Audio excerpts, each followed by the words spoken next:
We still do 7 NUFC Matters show a week for free. But if you want to help support NUFC Matters, then there are a few ways of doing it. Hit the like button on each live broadcast and video. This helps the channel grow. Hit the subscribe button and select the all notifications bell so you don't miss a single show. If you want to help us financially, then you can join the channel using this button with the membership starting at $1.99 a month. Or you can drop us a donation in the chat using a super sticker. We're also looking for sponsors.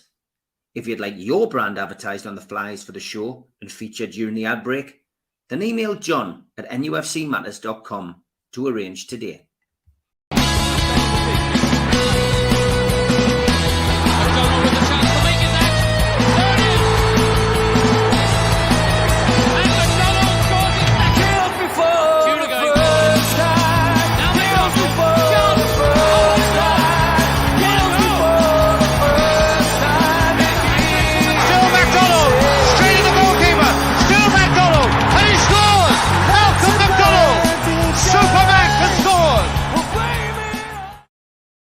Good evening, welcome to NUFC Matters with me, Steve Wraith, and it is Thursday night, slightly later, but as always, joined by the two legends, Supermac and Gibbo. How are you, lads?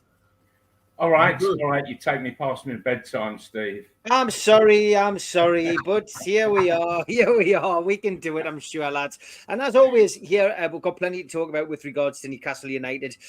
We've got 2 questions early, lads. So I tell you what, we will give you these questions first before we start looking at Newcastle and football around the last 7 days. Question for Mal. El Giorgio says, does he think Shearer would score as many goals in the lone central striker formation that Newcastle play now, as opposed to the traditional 2 up top partnership, or do you think he'd score more? It'd certainly score about the same number. Because when you play 2 up front, remember that you start to split chances between the 2 of you. Whereas when you play 1 up front, you're sort of hogging the chances in the main, so you get a lot more opportunity to score goals, as long as the system works in your favour. It wouldn't bother me whether I played 1 up front, 2 up front. I think 3 maybe too many, unless it's a really good winger. I had Stuart Barraclough, he was terrific. Get past the fullback and get the cross driven across goal. I'm happy either way, and I think Alan Shearer would, because Alan was his control was absolutely superb, and he could guard the ball with such strength, and so I don't think it would matter to him very much. And he could play either in a 2 or as the sole forward. He would get as many goals as long as the supply was coming into the penalty area. Interesting. El Giorgio follows it up by saying he's heard Al on a podcast say that he'd hate to play with inverted wingers, Mal, always cutting inside instead of whipping balls in for him. Does Supermac agree? Because the number of crosses go down, but also there is another thing, albeit he would find a way to capitalise on it.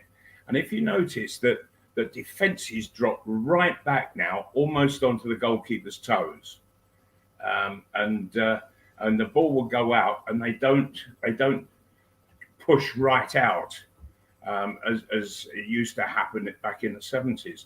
And in the 80s, 90s, and what have you, and so he would find numbers. But what you find today is that everybody's almost on a standing jump, Whereas I think he would be coming out if the cross didn't come in. He'd be coming out and then going in on a run. And I would be doing that. John Tudor would have been doing it. Because when you're on a run, you get much more height than on a standing jump. Okay, interesting. What's your thoughts, John? I mean, I'll give you a chance. I know you didn't play up front for Newcastle, but you've covered plenty who did. What's your thoughts on that question? It's an interesting one to start the show. It is. It's and the formats today.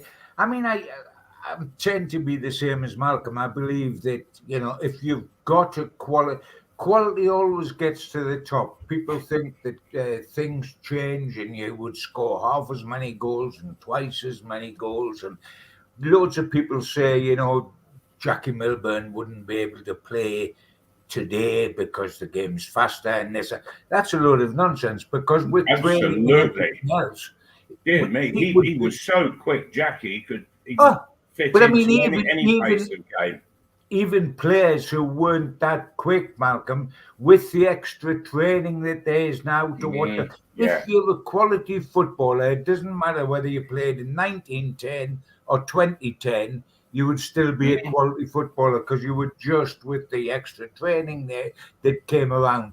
I think if you look at the top goal scorers these days, you know, they're always in the 30s, aren't they, for the season, in the low 30s or whatever, which was the benchmark of quality striking in Malcolm's day. He used to say, if you got the 30 goals, you were absolutely outstanding, mate. Yeah, that was always the target. Yeah, it was, Malcolm. And people, you know, the quality guys now, you know, you look at Harry Kane, you look at Aguero from a few years back, etc. They scored top of the range goals all the while.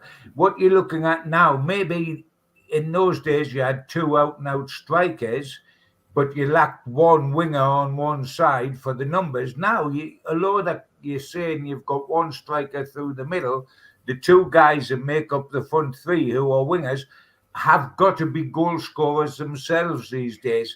Like, Harvey Barnes looks as if he'll score goals, doesn't he? He always comes in, tries to get a strike onto the foot into the far corner. So your wingers aren't out and out wingers. I mean, if you go back far enough, when people like Stanley Matthews used to play, who was one of the first guys sort of to get knighted, is you know, a superstar winger, he hardly scored at all. I don't think Stanley Matthews scored goals at all. No, and he wasn't that quick, John. But he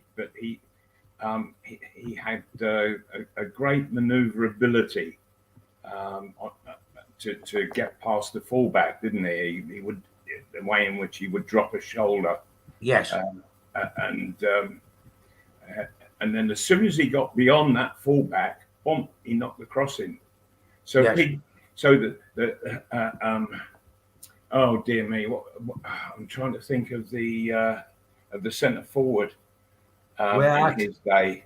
In the England Blackpool was Stan Mortensen. Stan Mortensen, yes. And so Stan Mortensen, he knew when to make the runs. Because as soon as Stanley Matthews got past his fullback, boom, he'd knock it over. And Matt Mortensen scored an absolute hatful from Matthews' crosses. Interesting thing about Stan, Malcolm, because little bit of trivia, he was from South Shields, wasn't he? I don't know. Was he? Yes, he was born in South Shields. He's got a Norwegian name, but I think that was somewhere in the family. You know, if you went 2 generations back, they were from Norway, because it's Mortensen, S-A-N on the end. But he's a Geordie. Ah, right. Well, I never. There you go, Gibbo, a man of many facts. Yes. That's what he's known for. There was another question here, which, again, I don't mind questions. They're coming in thick and fast today, so it keeps us off talking about the 4 goals we conceded against Luton. Lee says, question for all 3 of you. In your opinion, what were the reasons we didn't win the league, bottled the league, back in the 1990s? Some people say it was because of Tino. I was a little boy at the time, so I don't remember. Great question, Lee. My honest opinion, I think trying to get square pegs into round holes was the reason we didn't win the league that year. And I think taking Lee Clark out of the team and moving Peter Beardsley into a position which he wasn't, at his most potent. I think that was why. It wasn't because we tried to accommodate Tino, but I think replacing Lee Clark with David Batty, i.e. putting a player in who, instead of pushing forward, went sideways, I think that brought a little bit of negativity to the way we played. And I think that was probably the reason we didn't win the league. But if you're looking for a second answer, and the second answer is probably a bit more obvious, and that's not a positional play with Newcastle, it's Manchester United with a better team. And they had Eric Cantona, and they won 1-0, 1-0, 1-0. And had Newcastle beaten Manchester United at home that season, I think it would have been a different story. But 1-0 Cantona at St James's Park, despite Newcastle having 50-odd shots on goal that day, that was probably the big reason. So I might have stolen your thunder, guys. Go on, Mal. Well, did you not think that that the team would have been affected when Kevin Keegan had that bit of a meltdown in the television interview with a few games to go? That's a great point, Mal. I mean, and I've worked with a lot of the entertainers over the years, doing talk-ins like we've done over the years. Gibbo's going to be doing one in January next year at the Tyne Theatre. And I've asked the question to most of them, and they all say the same. Keegan's outburst live on TV, really, that inspired them a bit, because they felt it was heart on his sleeve, etc. They all use the same kind of phrase. We've all got a gap on our mantelpiece. It's something we'll never forget. We should have all had a Premier League medal there. But ultimately, different people have different reasons. I think Peter Beardsley's answer is always one that I always appreciate. He says, with the exception of himself in that team and David Batty, no one else had won anything. And it was almost like that. It's like a psychological choking effect, none of them had won anything, and they just didn't know how to get it over the line. But it's so hard to put a finger on it, isn't it, Gibbo?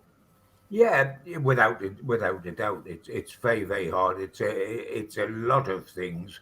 I mean, Tino took the rap unfairly, I thought, in the way that Rodney Marsh took the rap at Manchester City in the old days. Remember when they were going to win the title, they brought in Rodney Marsh, and they faded away, and Marsh took the rap. And it's often your extravagant forward, which Marchie was, and your extravagant forward that Tino was, the people latch onto and say, oh, undisciplined, roll the ball up your trouser leg, and cost the team.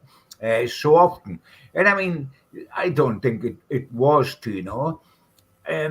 I think we did panic and to a certain extent bottle it in the end, because we could feel the hot air on the back of our neck from Manchester United and from Ferguson, and they were magnificent at that. And as Steve mentioned, the real turning point was probably the 1-0 up here when Manchester United won 1-0 up here, which was so unjust on the pattern of play, because it was all us. And it was Eric Cantona that got the goal, but the hero was Peter Schmeichel. Peter Schmeichel saved everything. And I'm talking about everything. They could have got the kitchen sink and thrown at him, and he would have flicked it over the crossbar. I mean, he just saved everything, and then Cantona nicked it. Of course, the other thing that people from distance go on about, apart from Tino, is the fact that it is true that Kevin Keegan wanted to win the title the ultimate way. He wanted to win the title by all-out attacking football, not by Arsenal 1-0 or by shutting up shop. And he wanted to win what he saw as would be the ultimate title, if you like, the title that was brought about by all-out attacking play. And to a certain extent, that greatly cost Newcastle towards the end of the season. But it's also fair to say that they were 12 points ahead at one time, but it was all out attacking football that put them 12 points ahead. Yes. So it's difficult to say because, you know, but I'll tell you one thing, that's when the lights went out for Kevin Keegan. When he didn't win the title that year, having been at one stage 12 points ahead of Manchester United and wanting to win it his way, he was never the same man. And although we finished runners-up the next season, we were never in contention for the title. We were in contention for second place. And halfway through that season, KK walked out and left us, and the season was finished by Dalglish, who didn't make any changes, just kept the ball rolling along, made the changes in the summer. Ferdy went, Ginola went, Beasley eventually went, etc., and it all changed. But the lights went out for Kevin. He was never the same again, certainly at Newcastle. And if, with respect to Kevin, who we've worked with recently, Steve knows at the Tyne Theatre, who's a lovely, lovely man and did so much for this club as a player and as a manager. I don't think any managerial job he had after Newcastle, and that was his first managerial job, ever brought him so much pleasure or as much success. And he went to Fulham, he went to Man City, he managed England. But the Newcastle and him were made in heaven. And I think when it's your first managerial job, you don't realise it till later. You know, till you've had the rougher ride, you don't realise how good that ride was. But yeah, it's a great shame because if we'd won the title that year, I think it would have changed our history enormously. The two missed opportunities in my life to break through that glass ceiling was to win the title that year or to get Robson immediately afterwards to follow Keegan instead of having the gap where we dropped back down towards the bottom of the first division and we had to pick up again. Lost moments, but hopefully moments which all these years later are about to come round again for us. Please, pray God. I didn't feel that for an hour and a half on Saturday against Luton. I'm gonna try and avoid it because we've got loads of questions. Les says, can you remember? Les was wanting to know about John Tudor, lads. Obviously, we know John hasn't been well. Any updates on John? Les was just keen to know whether whether John Tudor's health had improved or just stayed the same. No, and he won't improve. You can't, Malcolm, can you? Alzheimer takes you one way. It may slow down. It may slow down, and that's what it may. But once it's set in, there's no getting rid of it. And bless him, Tommy Cass is the same position. It's a great shame. Yeah. I hate to see heroes of Newcastle, and both are heroes. Both played in cup finals for Newcastle. It's an awful business, but you can only slow it down. You can't make it better. Sure. When you think of the great careers that both of them had, and they can't remember a thing about it, about either career. Not a thing. Awful times. Not a thing. Don't even know that they played football. They don't know who they played with. There's just no recognition whatsoever. The last time that John came over with his wife Anne from America, and I went up to him, hello, John, and he just looked at me as if I was an ordinary supporter he'd never met before in his life. You know, just no recognition whatsoever. And of course, then you start to have a conversation with Anne, and then you see the big question mark above John's head, like, you know, what is it they're talking about? Oh, I don't remember that. You know, it was the same. It was the same near the end with Big Jack Charlton, wasn't it, as well? Yes, it was. Yes, exactly the same. Sad. Yeah, and it's cruel and it's very sad to witness it. But in the cases of all of them, their wives, my word, they are absolutely incredible in the way that they handle the whole situation, and and it's literally 24-hour care. night and day. Don't take your eyes off them. Yeah, I know that that when Jack Charlton passed away, and he had Alzheimer's, certainly really badly for 3 years, and I think it came as a relief to his wife Anne, because she was utterly exhausted. You could see it in her, totally exhausted, and how long she could have kept going. I really didn't want to think on that one. Okay, moving on. Thanks for the update on that. Les says that it's our pleasure. Tom says, question for Malcolm and John. What are their thoughts on blue cards to be introduced to football for sin bins, with players removed from the field of play for 10 minutes for cynical fouls or dissent? It looks like these are coming in next year, lads, in the Premier League. Yeah, Really? I just saw that without having time to digest it in full before we come on air. I keep wondering, two things strike me straight away. First of all, it's the old rugby union thing, isn't it? Yeah. The rugby union, you go and sit for 10 minutes and then you come back on. And that's for being a naughty lad.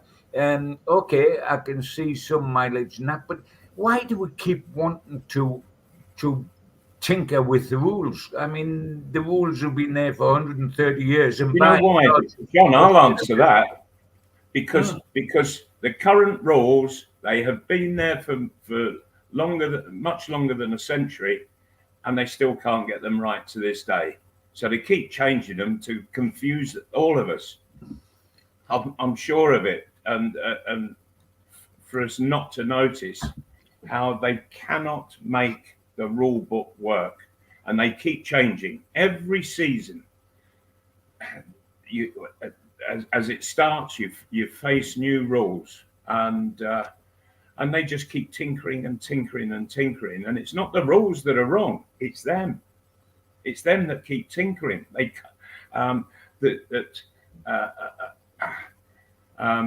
we see things which referees don't, for example.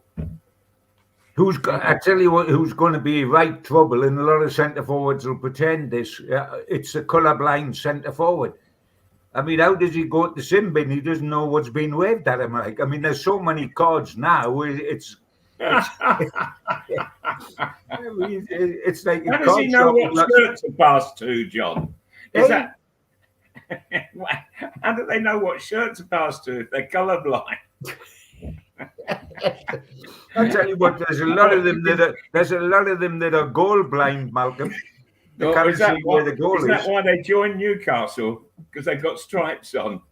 It's a good one. All right, well, we'll move on from that. It's a ludicrous idea. I wish they'd just leave things alone, is what I would say. It's absolutely crazy. I tell you what, no, I think that referees ought to get together, and really discuss it out so that everybody referees in exactly the same way, making the same decisions on certain incidents, and that they apply the rules as they are, and we'd all be better for that, because I see players scratching their heads at times, thinking because from game to game, the referees are refereeing somewhat differently. You know, I tell you what, Malcolm. I hope it doesn't get to the stage that if you get a blue card, they go to VAR to see if it's justified or not. The game will last 4 hours by the time VAR's brought in on this. I don't think it's VAR that's causing the problem. I think it's the people who are using it. The people that's interpreting it. Yes. Yeah, the time they take to make us a simple decision, it's nonsense. You know, when you think this is how long it takes them on VAR, for heaven's sake, and sometimes you go in 3 and 4 minutes. The referee's got to make a decision like that. Remember the game recently, the Newcastle game? Was it the derby with Sunderland in FA Cup when there wasn't VAR? And wasn't it a joy? Wasn't it a joy to watch that game instead and of there's no standing pressure around on the getting referee. pulled? Yeah, no pressure on the referee. He can just get on and referee the game as he sees it. And yeah, it's it was much better for the fans because they could. The minute a goal was scored, they could celebrate it instead of having to wait for 3 minutes before they celebrated it. It's better for the players, and I think that match was a joy to watch. Apart from the 3-0 scoreline, which was definitely a joy, it was a joy. It was a joy to watch. Okay, we have got plenty of questions coming in. I quite like this one from George. He says, would Malcolm and Gibbo buy the Luton centre forward after last week's game? Adebayo, of course, it was last week. Quite a young lad, big, tall lad, big and strong. Very similar to Ivan Toney, I felt. Probably half the price. But yeah, I mean, I was impressed by him. But is that kind of striker we need, do you think, with the current crop that we've got, Malcolm? No, not really. I don't think. No. What you want is a centre forward who can do it week in, week out, and I'm not so sure about this lad being able to do that. Maybe it's a bit too early to judge him, but you know, and I see that there's talk of Ivan Toney leaving Brentford because his contract's up summer of next year, and so that they'll move him on this coming summer to get a few quid for him. Would you be comfortable your club signing somebody who's been barred? You know, and we've got Tyne, who will return in August. How comfortable are we all going to be with that? How's everybody going to respond to Tyne? I mean, I don't think it'll be a problem because the amazing thing is, Malcolm, I think if you had a forward line of Gaddafi and Saddam Hussein as your twin strikers, if they scored 30 goals apiece, nobody would produce any objection to it. Well, that's been flipped. But on the business being serious as opposed to flip, on the business of this Luton lad, and I take where he come from, he's a big unit, and I tell you what. By the way, I wouldn't sign him, but just saying he's a big unit. And you know what's amazing? You have disturbed our two centre-halves. In the old-fashioned rough-house centre-forward that you often got from the old days really disturbed them, which is ridiculous because they were big lads, etc., but he roughed them up. I think he's perfect for the way Luton play. When you're a smaller club, utmost respect to Luton, they haven't got the financial clout of a Newcastle United or certainly a Man City, a Man United, Liverpool. You then adapt your cloth, you cut your cloth to what absolutely. And in all fairness, the manager's got them playing brilliantly. Of course, but this kid, they've been asked to do some running as well. One way, and they play one way, don't they? They play one way. They play for set pieces, and then they've got a good launcher of the ball, and they've got the big lads in, and this lad's in the mix, and they rough it up, and they get goals. And Newcastle fell for the same sucker punch at Kenilworth Road, and on the first goal, Luton scored up here. He is a kid that will produce problems the way we want to play, with the high press, getting it down, quick wingers, I don't think he would suit our style of play. He suits Luton's style of play absolutely perfectly. So the bottom line of that, I wouldn't look to sign him. The only postscript I'll add is, at the moment, I would take any centre forward that was possible because our two centre forwards, you know what, they work beautifully together in tandem.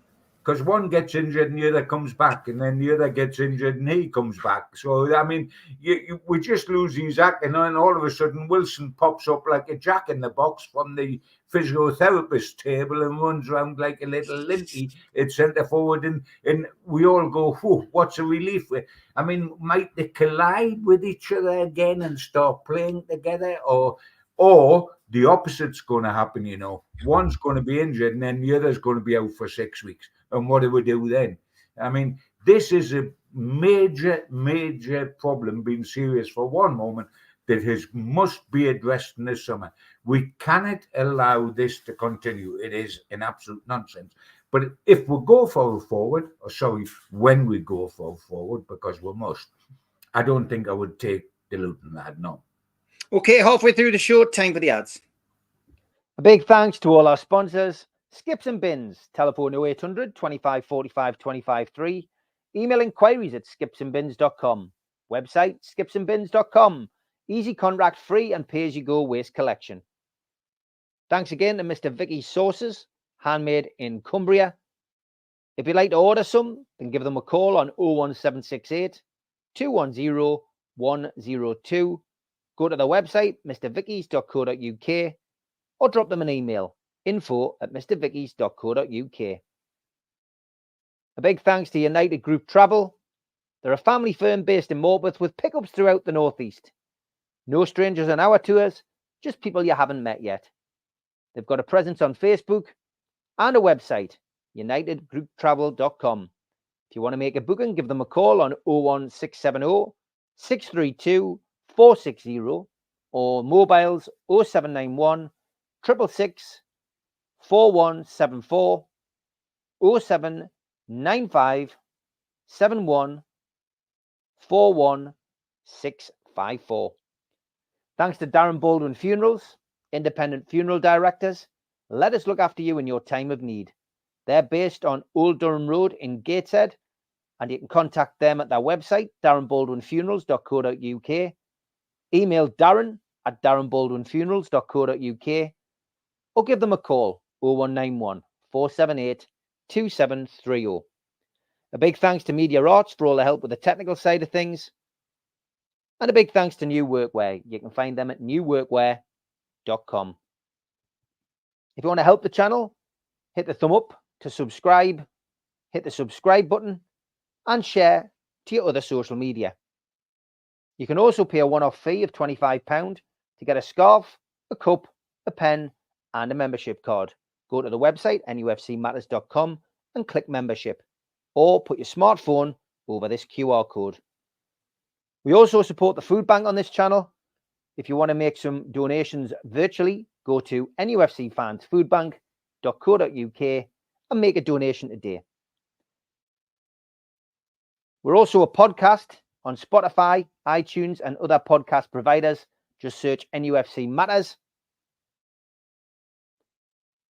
I'm also a part of the Northeast Footy Brekkie Show. You can listen to that Monday to Friday, 7 till 9 at thetooneuk.com.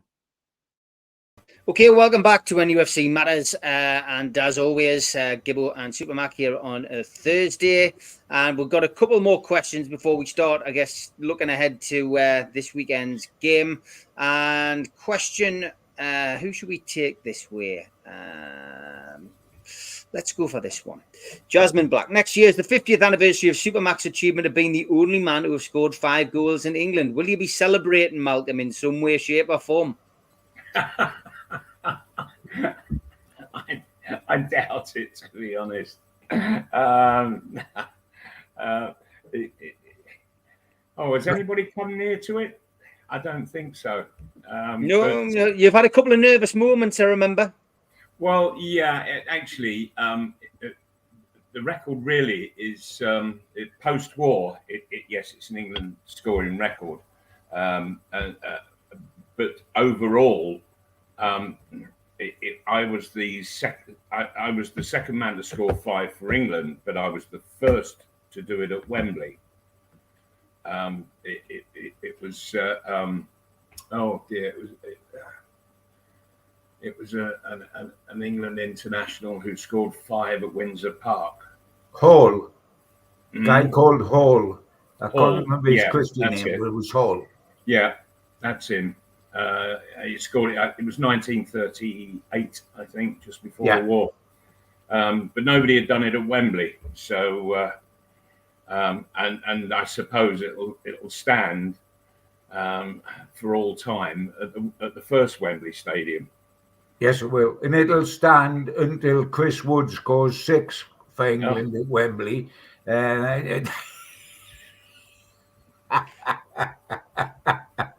Now, don't start, Stephen. Move on to the next question, Stephen. I am moving on to the next question. Quickly. It's always a difficult one for Malcolm to answer this, I guess. But is there a player in the modern game Malcolm would say is most like himself as a footballer? I can't answer that because I never see myself in anybody else. So, no. And plus the fact, what you've got to remember is I didn't watch myself. The people who make comparisons are those who watch. You know, John. Good one for Gibbo then. Gibbo, is anybody in the modern game now who reminds you of Supermac? That's fascinating because I haven't actually contemplated that until this question come up. So, I mean, it is a very, very good question. There's plenty physically, isn't there, over the years? There's plenty physically you could say, oh, they're like Malcolm, you know. Yeah, but with that blistering pace, with the supreme confidence that if you're going to miss 3, see, if lots of players, if they miss a couple of goals, you won't see them in the rest of the game. Yeah. I was going to say Malcolm can miss 3, but he didn't do that too often. But if he had done, he would have been there for the 4th one, and buried it, absolutely. I mean, I remember you writing a book, which I've still got, Malcolm, which was called Never Afraid. The book was called Never Afraid to Miss. Which is, because that's what puts people in their shells. You see a lot of strikers going through a bad patch and they don't miss goals. You know why they don't miss goals? Because they never get in a position to score them. They hide. And that is the difference. And you've got to be blisteringly quick. And here we are, and we're about to play Forest, and my mind keeps coming back to Chris Wood. I don't know why. It's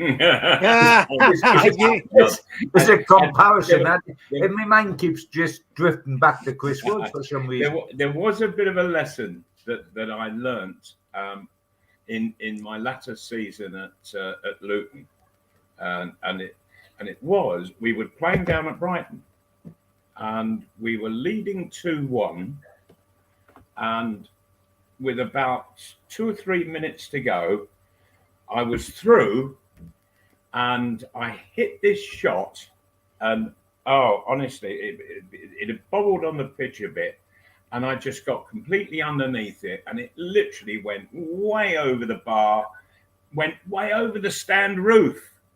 It was bouncing on the stand roof, and I came in thinking I was going to get a right old rollicking from the manager, and I came in. I said, I'm so sorry about that miss late on, and he said, not at all, old son. He said, you did exactly the right thing. He said, we were leading 2-1. He said, and the best thing to do is kick it out in the bloody ground. and I thought, yeah, maybe you're right. So there are times when missing isn't such a bad thing. You should have got an assist for that, assisting the win. Neil Charisma says, were the guys surprised when Gordon Q, who refereed the 1974 Riot game against Nottingham Forest, was also the ref for the final? Yeah, we were a bit surprised about that. We really were, and I think it was difficult for him, having experienced the Nottingham Forest situation, because he not referee all 3 games, John? That's a terrific question. That is you'll have it in your little black books, I bet. Oh, there's that. I mean, I'll be away to look up the answer to that the minute we get off here, just out of curiosity, because it is interesting. He didn't.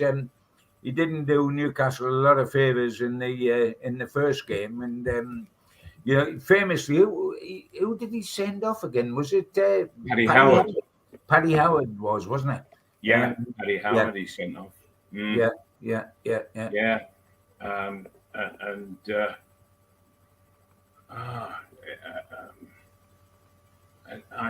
I'm trying to think of who it was that scored the goals.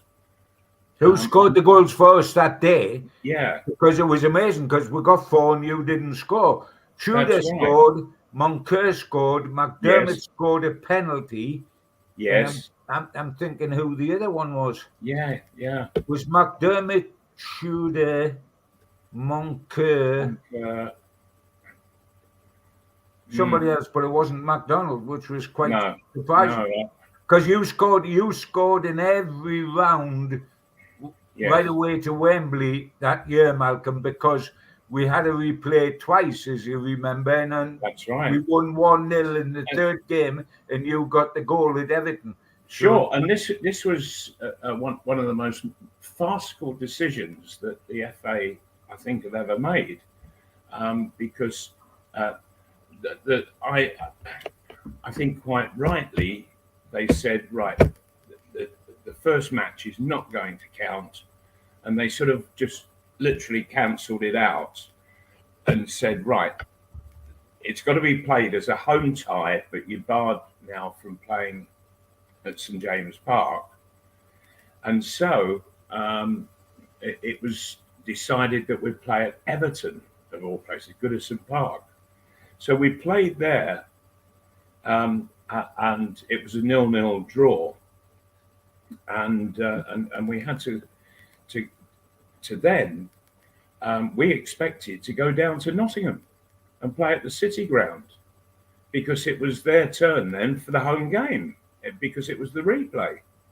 And the FA said, go and play at Goodison Park again. And I thought that was the cruelest decision on Nottingham Forest, who played 3 games in an FA Cup round and never played at home. Yeah. Well, I think it was an absolutely magnificent decision by the FA. Never give a sucker an even break. And I hope Nottingham Forest get an even break just like that one on Saturday. Oh, dear me. All the Nottingham Forest people, they're talking about. They're all having to take the daggers out their backs. Yeah. We'll come to that before the end of the show. A couple more questions. Blue Rhythm Boy says, Gibbo, was Gaza signing for Newcastle instead of Rangers when he left Lazio ever a possibility? I would have loved him in that team. Yeah, so would I, but no, it wasn't. It wasn't a possibility. There wasn't going to be a situation where Paul was going to come back. The disgraceful jettison of the 3 amigos, the 3 Geordies, Waddle, Beardsley, and Gascoigne. Pedro come back, of course, for which we're eternally grateful, but we never saw the Waddle or Gaza again. Great shame that they went in the first place, but no, Paul wasn't going to come back. That wasn't going to happen. But what a kid. What a wonderful talent. Forget his off-field problems later in life. We haven't got time to go into those. We don't want to go into them. Just look at his talent. What a wonderful kid and what a wonderful talent and how young he was. Sure. And if Lewis Miley can have half the career Gaza had in terms of ability and playing in the top teams, wouldn't that be fabulous? Because there's a 17-year-old Geordie kid who's coming through now. We've got to wait to see where it takes him, because we've had all the young players before, haven't we, that have made debuts for Newcastle at a very young age, from Neil MacDonald to Paul Ferris, who unfortunately fell victim to injury. He didn't come in as young as that, but Jeff Allen was another one, etc., etc. We've had young superstars who are bursting on the scenes like Catherine Wheel and Bonfire Night, but it's whether they go on and what happens to them. Do they avoid injury? Do they keep progressing? Do they reach the fruition for that talent? We've got to see with Lewis Miley, but it would be lovely, wouldn't it?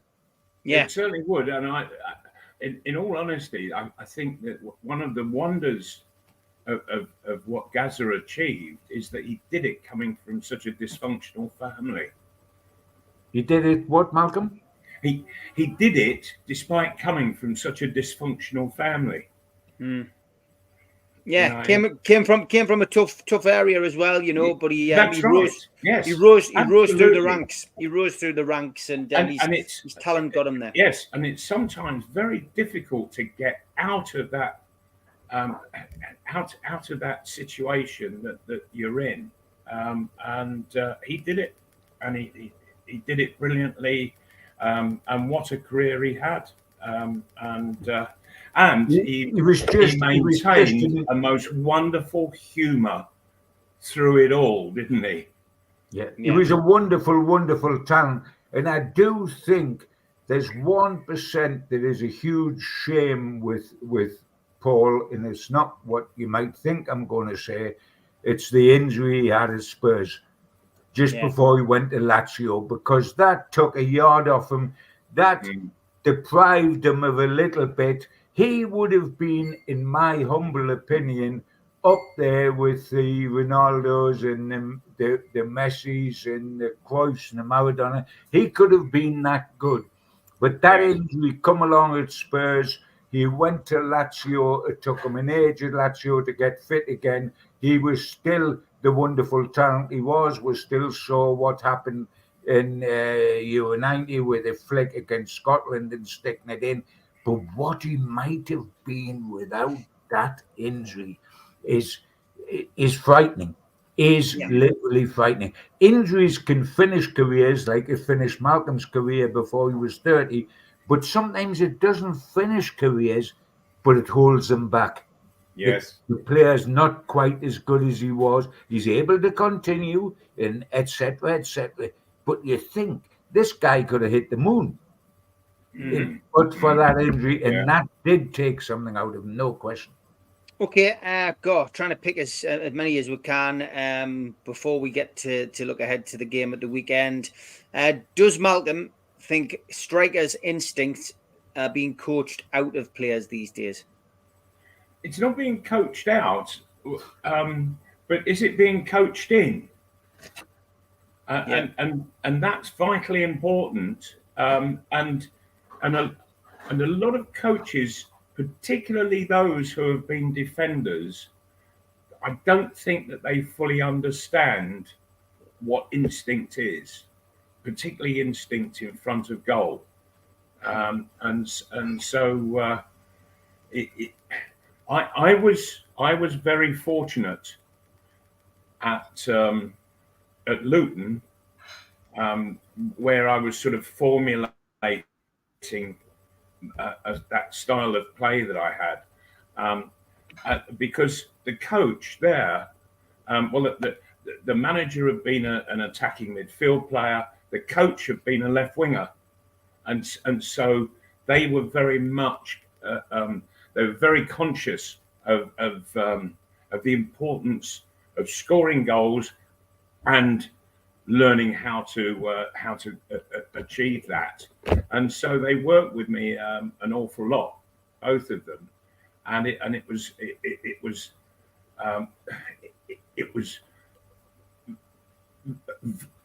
a great knowledge that they were sort of imparting with me, and I was very keen to learn. And then, of course, I came to Newcastle. Keith Birkinshaw didn't understand what it needed to score goals. Joe Harvey did. And so there was a bit of conflict between manager and coach in how I played. And there were times when Berkey, he and I used to argue all the time. And Joe kept out of it. And then he'd sort of pull me aside a bit later on and say, I think you made a very good point there with Berkey, and it shut him up. Brilliant. So, but don't say anything. Where else we're going to go? Paul Patterson says, probably one for both of you as well. Which Scott do you think was the biggest disaster for Newcastle and did the most damage? Do you think it was Kenny Dalglish or do you think it was Graham Souness? I'll say that a lot of people would have probably pick out Kenny Dalglish, but it was more through bad luck, I think, for Kenny than anything else. But yeah, go on, John. What's your thoughts on this one? Yeah, well, it's a great question because both of them, they were typical of what Newcastle United's been about.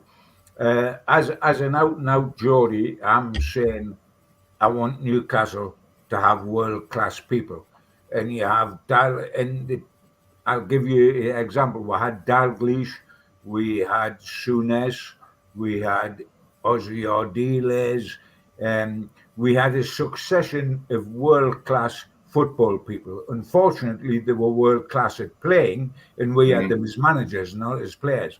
And the world weren't world-class as managers. I was not a great fan of either. I think we lost impetus with Dalglish after Keegan and didn't get it back until Bobby Robson come.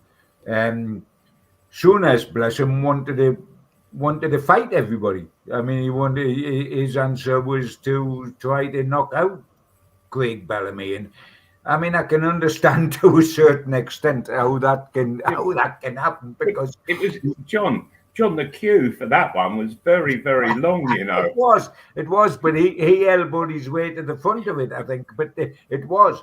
I mean, maybe that attitude rubbed off because remember when the two little flyweights decided to have a fight on the pitch, Dyer and Bowyer. Bowyer. I mean, it was paperweight stuff, wasn't it? I mean, quite incredible. It was handbags. It wasn't as volatile as handbags, but. I mean, it's. Did anybody ever find out what that was actually about? No. Yeah. I didn't. It was Bowyer said that Bowyer was the aggressor, if you remember. He was the one coming across and trying to train Kieran. And the point was, he said that every time Kieran got the ball, opened up his body, turned towards him. Could have made the pass, he then turned back and passed the other side of the field to somebody else. He was saying that he was running into great positions and Dyer was refusing to pass to him every time. So he lashed across to give him a piece of his mind. I don't know if it was worth having a piece of his mind, but he was wanting to give him a piece of his mind. And it turned out where they squared it up to each other like a couple of cockerels in a hen crate. But I mean, I was approached by the boxing fraternity, of which Steve become one of them, to ask if I could arrange to put it on at New St James's Hall for the Northeast Paperweight title of the year. And I said yes, but only if Graham Souness can referee it. Now, I think a few would have gone to watch that, but amazing. No, I mean, Graham Souness was a good acquaintance of mine, if not a friend, during his playing days, and he was a startling player. And I have got to say that I think as a pundit on telly, he's top class. I like listening to him as a pundit. As a manager, he left a lot to be desired. But I think Dalglish, who's one of the greatest players I've ever seen, left a lot to be desired. Now, in the dressing room, evidently, he was a fun guy. Whenever you saw him out the dressing room, he was the most miserable sod you could ever come across in your life. I mean, it could be a sunny day, and if you're a press man and spent 5 minutes in Kenny's company, you would think it was raining cats and dogs. He could depress you on a day when you were... You know, you had your towel over your arm, you were going to sunbathe on Tyne Beach. Right, but isn't it ironic, though, John, that he finished up working in the media for longer than he ever was in football? I thought it was ironic that a man who went into press conferences and said absolutely nothing, then signed a deal to do a television advert for BT, in which it said, "It's good to talk." When did he, Joe? For God's sake! But I tell you what, before we get carried away, what super top of the range footballers Dalglish and Souness were as footballers. Footballers, huge superstars. Okay, Newcastle United are back in action this coming Saturday, 5:30 kickoff live on Sky Sports. All of the away end tickets, 2,950 of them, have been sold for many weeks now. This is Newcastle's 6th Premier League visit here. They've remained unbeaten in the first 5, drawn the first 3, and winning the most recent 2. The last top flight loss on the banks of the Trent was 1987. Gaza was on target. We've been speaking about him tonight in a 2-1 First Division feat on the last day of the season. The game, as it often did in the 80s, ended in a pitch invasion. There is optimism that Anthony Gordon might be available, despite going off at half-time in the 4-4 Premier League draw with Luton Town last weekend after twisting his ankle. Callum Wilson should be okay, which will compensate for the latest injury to Alexander Isak. But as usual, the injury list is still quite extensive. Nick Pope, Joe Linton, Tonali remain out. There's no comeback date yet for Elliot Anderson, Jamal Lascelles, Matt Targett, or Joe Willock. The threat of a 2-match Premier League suspension still hangs over Bruno Guimaraes. He's on 9 bookings. And of course, Anthony Gordon is 2 Premier League yellow cards away from suffering the same fate. So, a trip to the City Ground, lads. And it's bad news for me because my legendary number 9, who's been mentioned twice tonight on the show, Chris Wood, is injured. He's out. In all fairness, that's a blow to Newcastle because he's a hat-trick hero. He scored 3 against Newcastle. It'll be 2037 before he scores his next one against Newcastle United. Hopefully Forest will be knackered as well. They had to play their FA Cup 4th round game as well. We've had a full week off, lads. Matt Sells, the goalkeeper, now finds himself at Forest as well. So let's have a chat about this, predictions as well. And the question that Tom asked earlier, we'll chuck this in as well. What do you think this weekend, lads? Do you think he'll drop Burn for Livramento? Wait a minute. I want to go and order breakfast and bacon, eggs, and 2 slices of toast before you start with Malcolm with that question, because we could have an extension of the program running into extra time and penalties, just like the Forest tie. Okay, then go on. John, you go first. Let's hear your thoughts on this game of the weekend and give us your prediction at the end of it. Yeah. Well, it's almost, I'm being flip, but it's almost impossible to say what Newcastle do, because will the real Newcastle please stand up? Is the real Newcastle the one at Aston Villa, or is the real Newcastle the one that outrageously squandered everything against Luton Town? I mean, we don't know which Newcastle United we're going to get. And that is horrendous. That is awful. We are consistently inconsistent. And therefore, it is very difficult to... I mean, we never expected the wonderful performance at Aston Villa in advance because we didn't know we still had that in us. We then thought we're back to what we were, and then we play Luton at home in front of 50,000 Geordies, and we let in 4 goals to Luton. With respect to Luton, who are... Their sole ambition in life this season is to stay in the Premier League. Yes. And they scored 4 goals away from... And by the way, Forest, before that, scored 3 goals against us at St James's Park as well. So, and John, in that first half, they looked the worst side I'd ever seen play in the Premiership. And we gifted them a goal in added time in the first half. And we're talking about Forest now up here. I'm talking about Forest, yeah. And we gifted it to them, and all of a sudden they came out in the second half, and we didn't just gift them a goal, but we gifted confidence, and they were raring to go for the second half, but where their heads have been down 5 minutes. My big hope, because if you go through that line, then, if they can win 3-1 here, what can they do down at their park? Yeah. My big hope is based a little bit on last night. I mean, I know that they didn't put out their complete first team, but they put out an awful lot of them. Now, they played in extra time. They played 120 minutes last night against the championship side at home. Bristol City took them to penalties, for goodness sake, in an FA Cup replay. Their best player, what's his name again? Gibbs White, is it?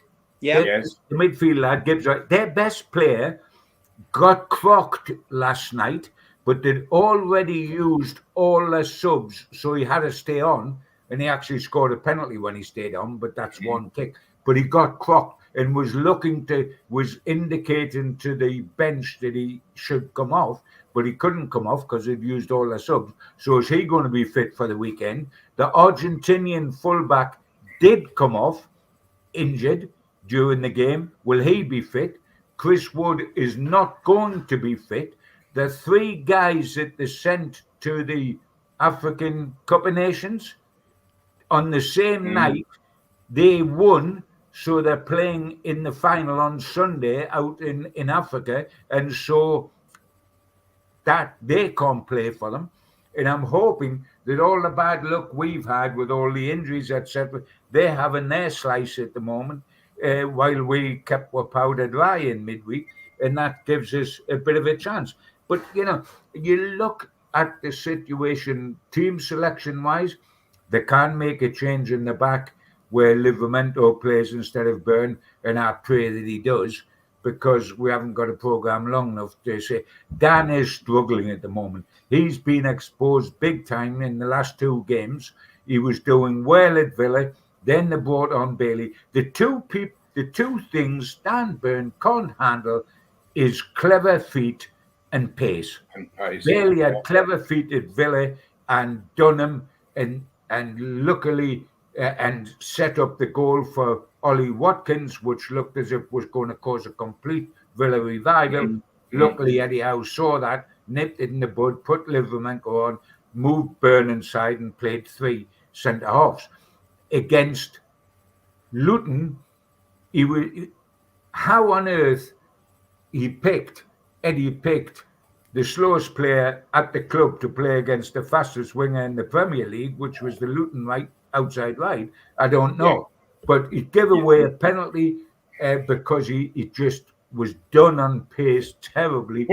What is it with Eddie Howe and Dan Byrne? Is it loyalty? It's the first time Luton went ahead, and by the time he come off at 4-2, it was the game was no longer winnable. We could get a draw, but it was no longer winnable.